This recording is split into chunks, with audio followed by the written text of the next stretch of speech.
Yin settled into her seat on the midnight train from Beijing, her luggage tucked neatly above her. The rhythmic clatter of the train was soothing, a lullaby to her exhausted mind. She glanced around her compartment. It was oddly empty for a train ride, especially at this hour when most travelers sought the comfort of a moving cocoon through the dark night. The first few hours passed uneventfully. She busied herself with a novel and occasionally gazed out the window, where the landscape was swallowed by endless darkness. Then, she noticed something unsettling. The train wasn't stopping.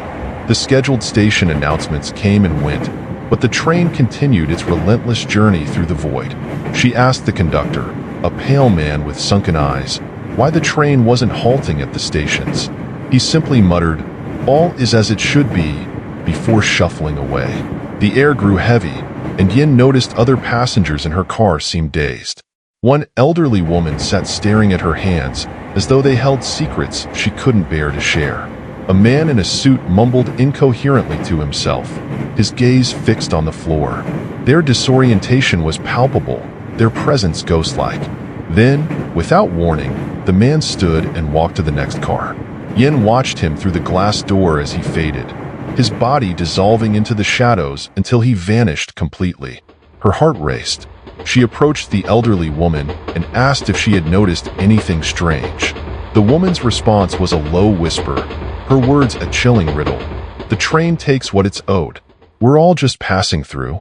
Before Yin could press her for more, the woman rose, shuffled away, and disappeared into thin air as well. Panic set in. Yin grabbed her phone, but there was no signal, not even a trace of Wi-Fi. She checked her surroundings again. The train car now seemed impossibly long, stretching further into darkness than it should. She sprinted toward the front of the train, passing empty cars that felt increasingly foreign. The upholstery frayed before her eyes, the lights flickering and buzzing like trapped insects. In one car, she found a man in a railway uniform.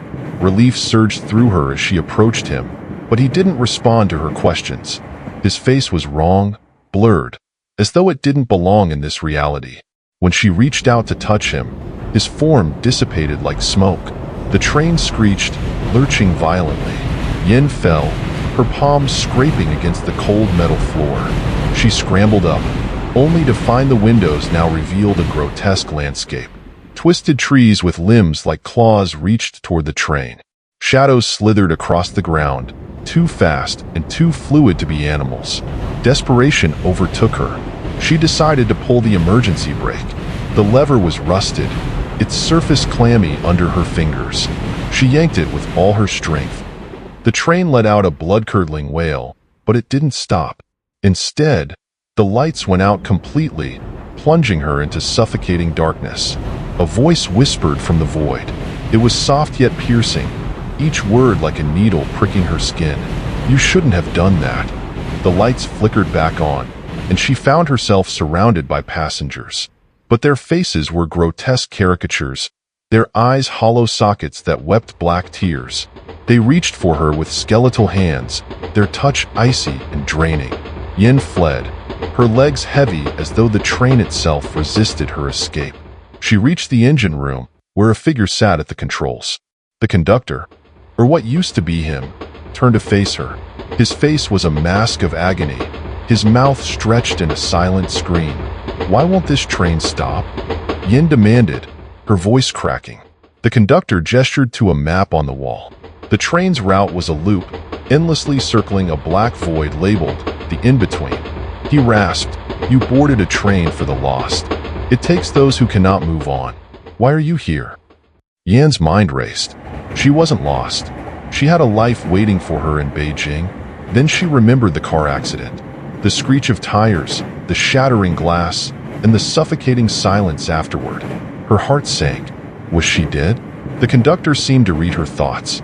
"You have one chance," he said, his skeletal hand pointing to a lever marked release. "Pull it, and you might leave. But it comes at a cost." She hesitated, hearing the whispers of the faceless passengers behind her. Their voices begged her to stay, to join them in their eternal journey. With trembling hands, she pulled the lever.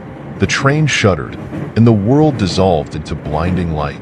Yin woke up in a hospital bed, her body aching. She had survived the crash, but her memories of the train lingered, vivid and haunting. The doctors told her she had been unconscious for days. Months later, Yin avoided trains altogether, choosing buses or planes for travel. But every so often, she would see a midnight train pass by in the distance, its windows glowing faintly, and she would wonder if it still roamed the endless dark, carrying the lost souls who had no chance to pull the lever and escape.